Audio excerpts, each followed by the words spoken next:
So right now, this is the combat kit. As you can see, this is what they'd be wearing in combat.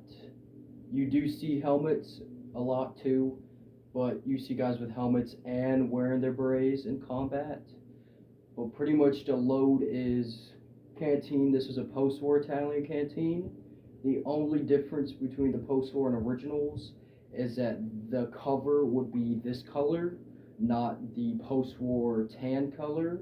So once I get some of more fabric for this, I'm going to make a canteen cover for this in the correct color and change it out. Next we have Carcano pouch. This is, I don't know if it's a post-war or earlier model before the wartime, but to tell the difference between wartime and the other ones is there would be a square latch on it, like on German ammo pouches for Y straps, but instead you have a neck strap that is basically Italian version of German Y straps, which you just hatch on 2 hooks here and 1 on the back of your belt.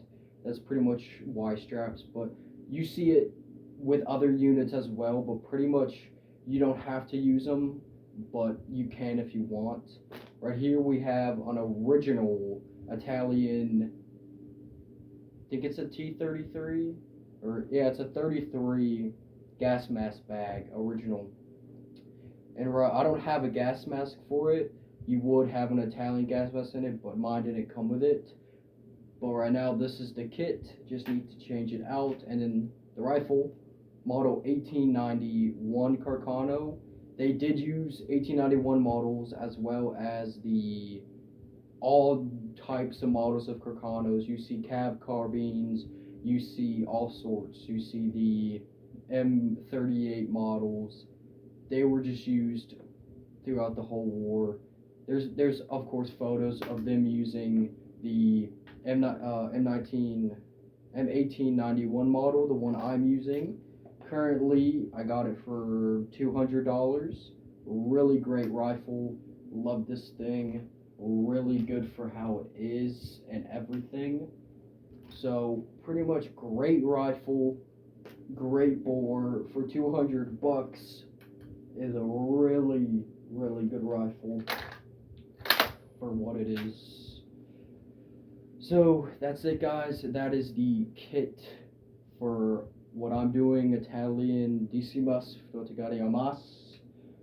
If you guys want, I can do another video about camouflage that they would use, because right now they would wear lighter camouflage, and that would work as well if you are in the situation where it is very hot and you want to not wear wool, or if it's during the winter, you can wear wool all you want. But that's pretty much it. I'll do another video on camouflage at some point, but see you guys in the next one. See ya.